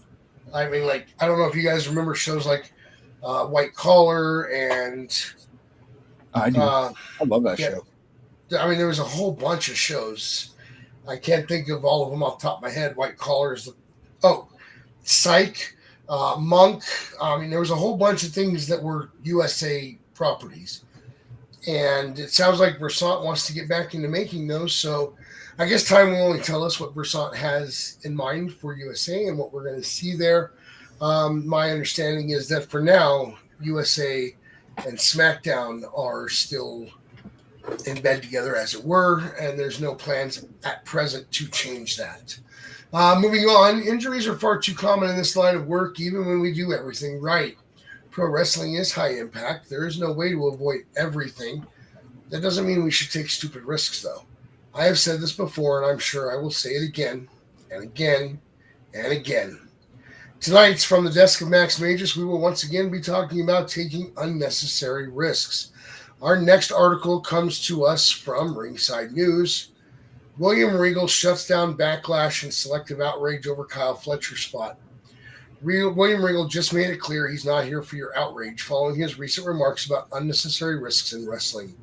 After angering the wrestling world with his December 28, 2025 comments criticizing the dangerous avalanche sleeper suplex Jon Moxley delivered to Kyle Fletcher at AEW World's End, the veteran grappler is now responding to the backlash. People accused Regal of being selective, calling out AEW while ignoring similar risky spots in WWE. But Regal is setting the record straight and addressing the hate head-on. On January 2nd, 2026, the 57-year-old wrestling legend took to Twitter to make one thing clear. He's not reading your replies, and he doesn't care if you disagree. My first and maybe only message this year involving wrestling. FYI, I never read anything unless it's old wrestling or music and old comedy, so save the typing time and your headspace by replying. But he didn't stop there. Regal clarified that his original tweet wasn't about targeting any one promotion. It was about protecting younger wrestlers who don't understand the risks of neck trauma until it's too late. He pointed out that for over a decade, he tried to use his voice as a mentor, even if many don't listen. I have been using this platform since 2014, at least to warn and help future talent that I can't talk to directly. And it's not just talk. Regal reminded fans and wrestlers alike that his experience runs deep across decades and continents. Over 32 years in the US and Japan, showing people how to be safer if they wanted to know or listen without ever asking for a thank you. Clearly frustrated by the backlash, Regal leaned on a trusted voice in his life to show just how many wrestlers he's helped. He named fellow veteran Samoa Joe. I'll quote my dear friend of 26 years, Samoa Joe, and say it's a laundry list of people. And then came his most pointed message directed at those using his name for clout or monetization. Instead of dragging his name through controversy, he asked them to do something that actually matters. If you've made 1 cent by using my name in 2025, please send that money to the official organizations who care for my friends Otani Shinjiro and Taka Yamato. Press the anonymous button, as it's not a tax write-off for you or you to try to look like nice people. It's the right thing to do. Regal used the moment to name 2 injured wrestling legends of Japanese wrestling, Shinjiro Otani and Yoshihiro Takayama, who are still dealing with devastating neck injuries instead of social media drama. Regal wants real-world impact. After decades of sacrificing his body for the business and living with the consequences, Regal's warning stands. Whether people listen or not is another story. Look, I have gone on record time and time again about how you shouldn't take unnecessary risks, even for the sake of the show. And as a guy who spent more than 20 years in the business, plus the time I've spent doing this show, I am ashamed at anyone pushing back on what Regal has said for whatever reason you claim to be pushing back. Regal is trying to highlight the danger of neck injuries. He is trying to explain that stupid risks could cut your career short. Kenny Omega, Piper Niven, who might be facing the end of her career from a neck injury, and Ivar have all spoken up in support of Regal's message. Jeff Jarrett's response sounded like he was trying to remain neutral. He agreed in part with what Regal said, but also said things are different today than they were back in his day. Fans are questioning the timing, wondering why he didn't speak up when Braun Breaker landed awkwardly, but has said something now following Kyle Fletcher's landing. And if you saw Kyle Fletcher's landing, it looked bad. Look, you can make it good even without the unnecessary risks. If something happens to you, the fans will find another shiny toy to watch, and you'll be stuck dealing with mounting medical bills you may not be able to afford. So for your sake and the longevity of your career, please stop taking unnecessary risks. The timing of Regal's message isn't the part to focus on. It's the message itself. I just wish there were more people speaking out about this. Baron, what do you think about the Regal's message? No, he's dead on, right? We've talked about this for many years on this show. It's just, yeah, no, it's just, I don't know. I don't know how to further describe how serious like injuries and things are, right? And who knows better than William Regal, right? Probably one of the safest in the ring, has trained, mentored God knows how many people. So, I mean, yeah, absolutely. And he's done it in all 3 of the big name companies. Right. It's not like, it's not like he's just out here speaking to hear himself speak, right, Styles? Oh, absolutely. There's a whole lot I'm going to say about this one. Starting with the fans, it's always going to be the fans. I said it earlier, I can't stand the fans. Fans today are very naive. I use that word a lot nowadays, and that's exactly how I describe the modern day fan. They don't know shit from the book. When he said what he said, yes, times in the wrestling world have changed, both the work style and ethic of everything that we do. Back in his day, it was classic old school wrestling, a couple high flyers here and there, which is what developed the cruiserweight division. But now you got guys that are basically turning wrestling into ballet. But behind it, they're taking unnecessary risks with spots that are death-defying, career-ending, career-shortening, whatever it may be. Um, I'm always going to use one man as the prime example, and everyone's going to know when I say coffin drops. That's a quick way to end your career right there. One bad landing is going to end his career. Darby You're talking Allin. about Tony Khan, right? That's the Booger Sugar Express right there. But yeah, he's got enough of it to make everybody on that roster find a way to bleed or end their career quickly. And I hate to see that happen to somebody.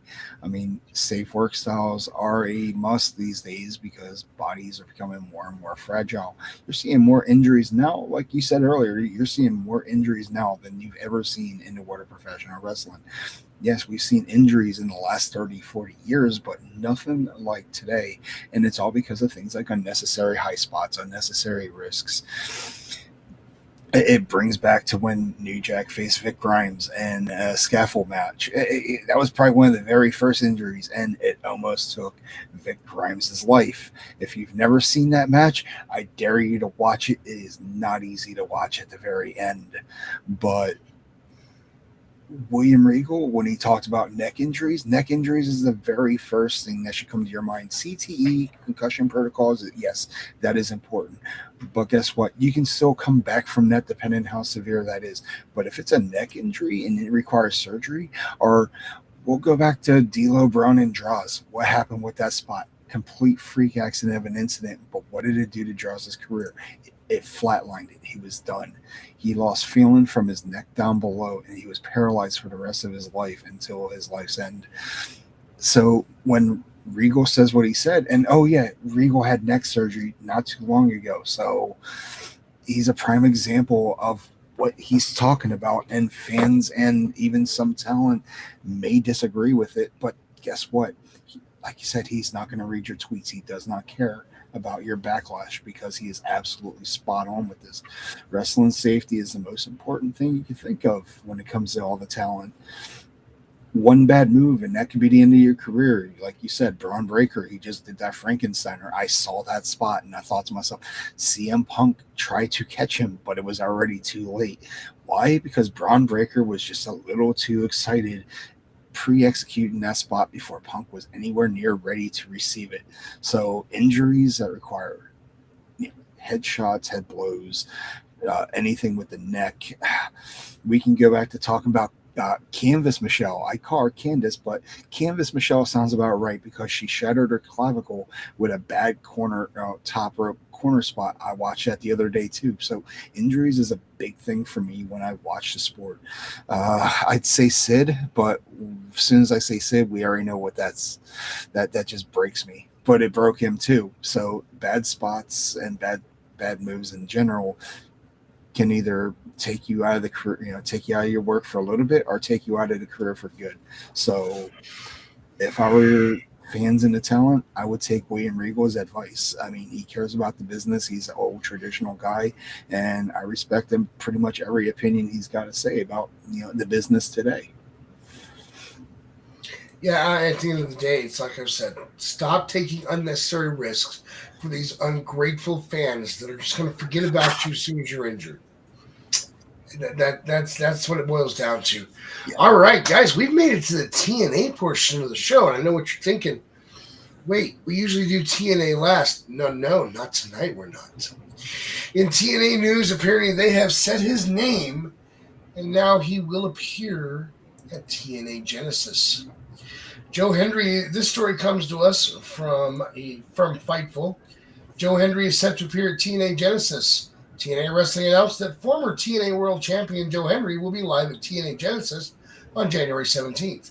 Hendry is currently signed to WWE. Here's the current lineup for TNA Genesis. TNA X Division Championship, Leon Slater versus Cedric Alexander versus Moose. Elijah versus Mustafa Ali.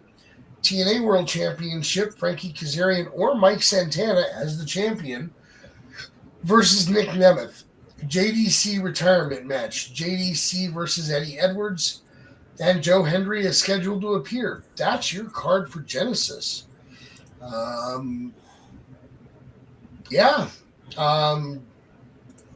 I'm pretty excited that Joe Hendry is going to appear at Genesis, but I was kind of hoping his SmackDown appearance was going to lead to more there, like in the near future. Styles? I mean, you know what? It's like this. WWE and TNA are showing that they still have a continued, partnership together, some small collaboration. Yes, Joe Hendry may be in the WWE as an active superstar, but I have a feeling they're going to swap WWE guys over to TNA and TNA over to WWE. It's going to lead to something coming this year. We didn't get it last year because I guess it was too little too late. But I think we're going to see WWE versus TNA thing one more time. Now, we did get it at an NXT. What was that pay-per-view where I forget which one it was, but Jordan Grace was in it. Ethan Page was involved. Yeah. I know which one you mean. I can't remember the name myself. I can't remember the name of it. I mean, I don't watch wrestling enough anymore, but I see enough to know that they had something close to it. I think we need a full-on PLE either at the TNA venue or at Full Sail University, where every match is TNA versus NXT. And see, that they might allow. I don't. With the state of things right now, I do not see it ever being WWE versus TNA. I see it only being NXT versus TNA. I don't know whether it's WWE level or TKO level, but there is this belief that TNA is just not on their level, and they are not willing to. This is why they've made it pretty clear that they're not going to let AJ go over there and have that match, even though Matt Hardy is convinced that it's going to happen. Matt Hardy also thinks that we should have a triple threat tag title match here soon involving the Hardys. And I don't remember who the other two tag teams were that he mentioned, but they're current tag teams. I think New Day is one of them. And the Usos, that's who it is. Usos, New Day, and the Hardys is what Matt's calling for. But I'm not sure WWE is going to allow that because, like I said, they don't see TNA as being on their level. I'm going to point the finger at TKO. I mean, sorry for any TNA fanatics out there. Are they? No, not no. There's not. It's not even close. I mean, ratings wise, arena size wise, no, they're not. And just overall entity is the stories may not quite be there yet, but the thing is, you have people like the Hardys who have competed on the main level, on the main roster for WWE, and have been successful at it. And then you have people like AJ who really wants to go face off with, a former rival or something over on TNA. And I think that you could do little things like that. You don't have to make it a full-on Raw and SmackDown versus TNA, but have the little matches like those. You know what I mean? I totally see what you're saying. Yeah, absolutely. I agree with you somewhat, but it just doesn't make sense. Let's just say AJ Styles goes over there for a match against who? And there's a whole roster that would love to face the guy. Oh, I'm sure there's a shit ton, and he could put it over people. But would it draw like a Gunther and AJ Styles?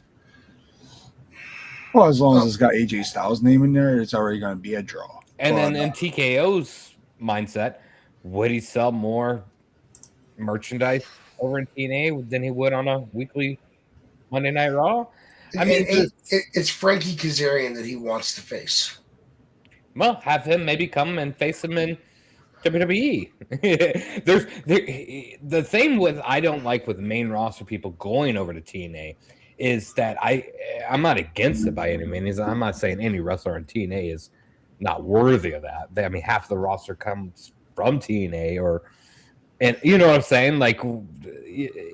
So that's not what I'm saying. It's like, how about a TNA star would come to a main roster match? Because that's where people will benefit.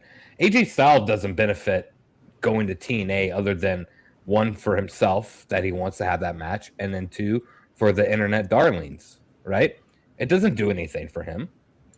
He's making more than he ever has in WWE than TNA.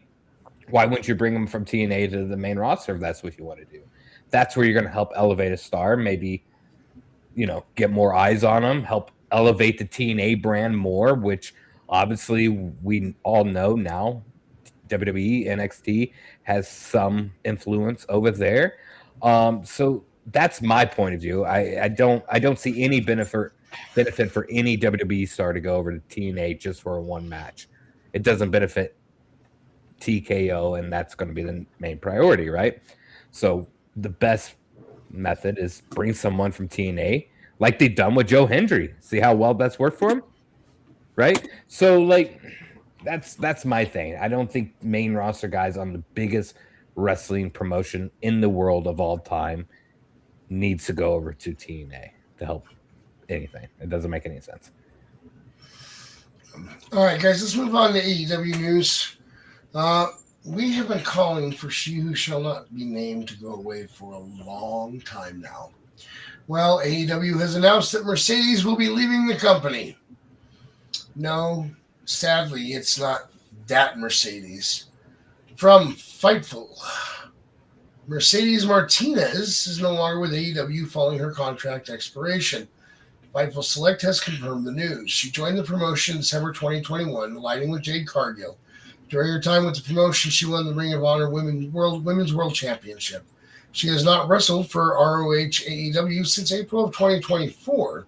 On January 1st, Martinez posted that 2026 will be her last year as a full-time active wrestler. From Martinez, 2026, different mindset, different fire. This is my last year as a full-time active professional wrestler.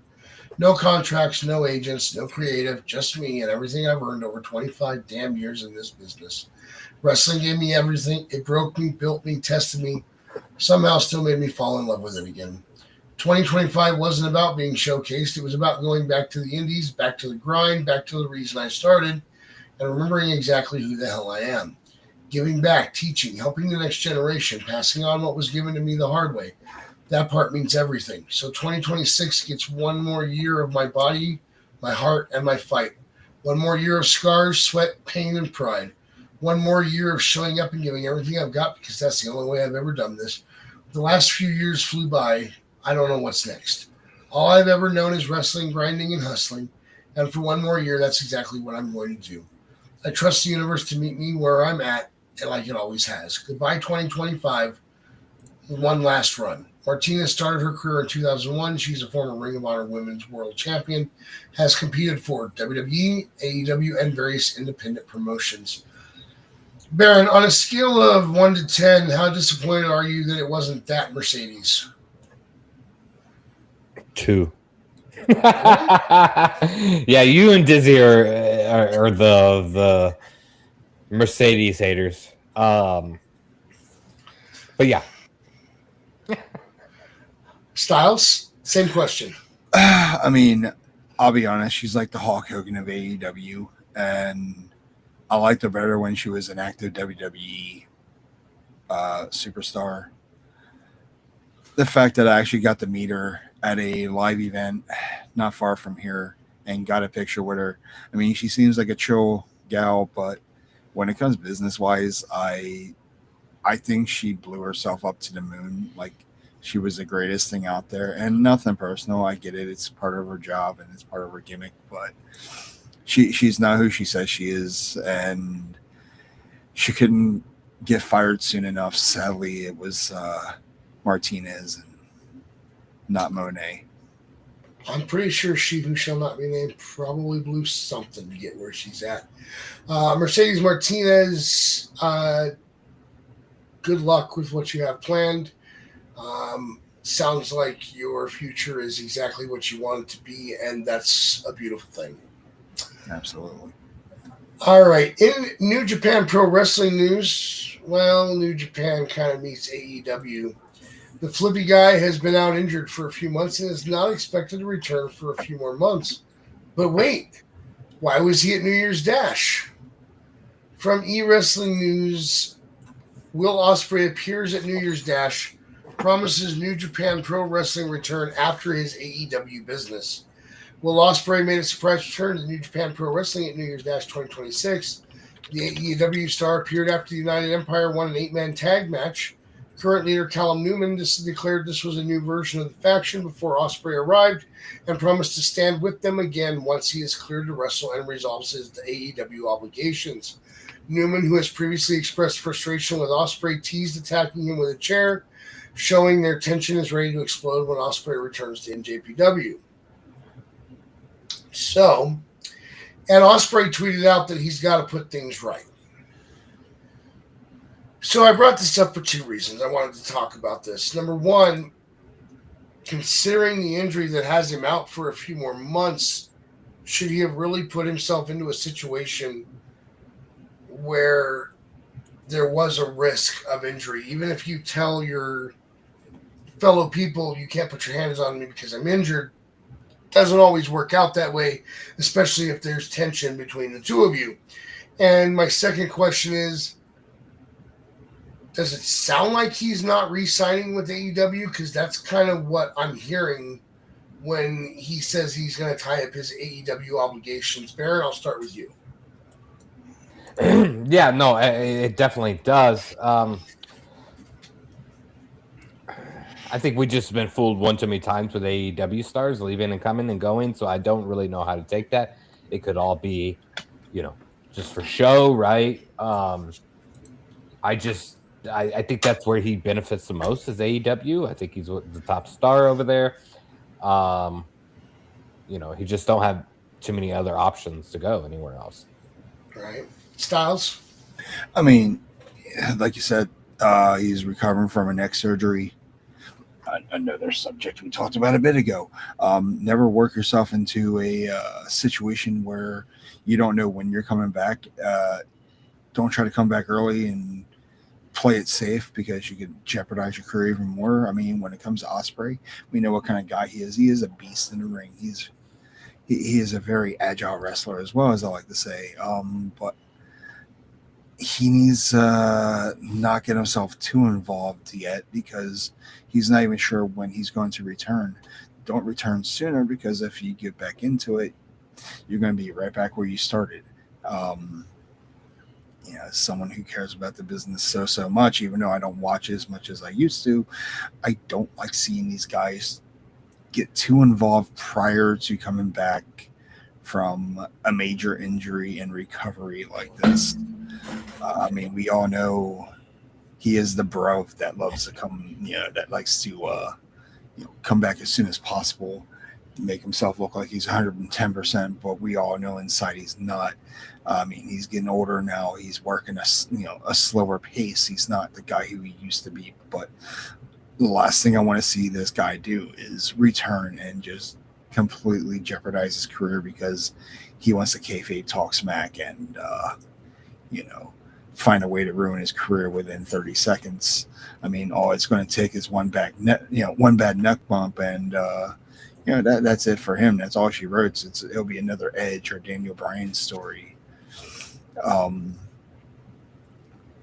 I want to see this guy come back. I want to see him kick some ass. I want to see him take some names. But for right now, just slow your roll behind the scenes. Don't work yourself into something yet until you're 110% ready to do so. If it's all kayfabe, that's one thing. But if you do that and you get yourself too excited and you try to come back beforehand, no comprende.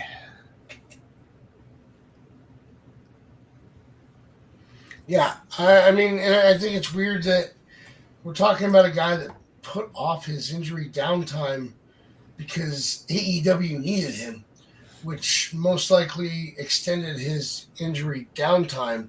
Yeah. But now it looks like he's leaving when his contract's up. To be honest, I think that's for the better. You said it right there. AEW used him when they needed him the most, and he risked it all for the company. But he needs to, when he leaves, he needs to just take a step back, collect a few checks afterwards, and then get back into the business when you're fully ready. Yeah. I completely agree with that. All right, guys, listen. I have not given up on streaming stuff in the Discord. I have to work out the bugs, and then we will do it up proper. I will probably kick it off with either a wrestling movie or a video game movie to fit the theme of our shows. Speaking of video games, part 2 of 8-Bit Unleashed will be coming out soon. I will let you all know when we are set to go live with that. And I think that's going to do it for the Ramblers Unleashed tonight. Until next time, Baron, how can they find you? Find me on the Twitter at Scumbag Jordan with 3 N's.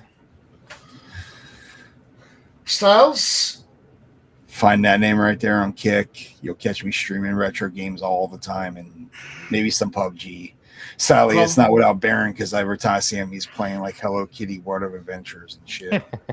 So, hey, been on the Arc Raiders Warzone grind. So, hey, I just got Arc Raiders. I got to join you in that one. Yeah, let's do it, man. I'm all about. Many years of PUBG, bro. I mean, we're talking. I've played so much PUBG in the past. I mean, I haven't played in a while, but I'm always free to jump on PUBG to see if I still got it, which I have a feeling I do not. Well, ride with me, and then we can both say it together. Yeah, let's do it. We'll have to fucking do it. Live stream it on YouTube. All right, guys. You can find me at Max Mages. You can find my nerd podcast at Our Shots Podcast or anywhere you listen to podcasts. And follow the Ramblers Twitter at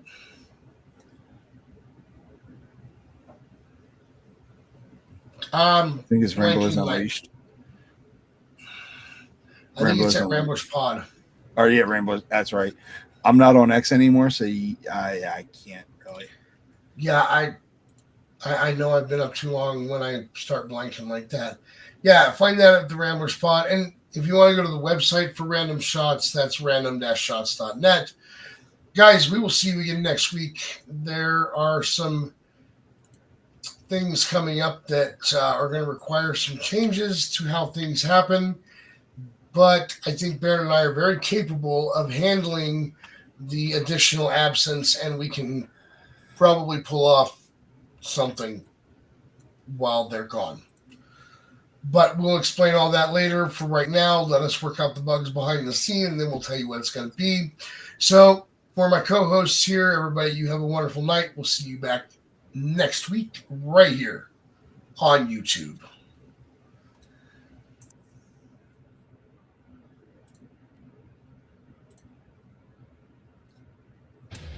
Thanks for tuning in to Ramblers Unleashed. Follow the show on social media, subscribe to our YouTube channel, and click the bell icon for notifications of upcoming episodes.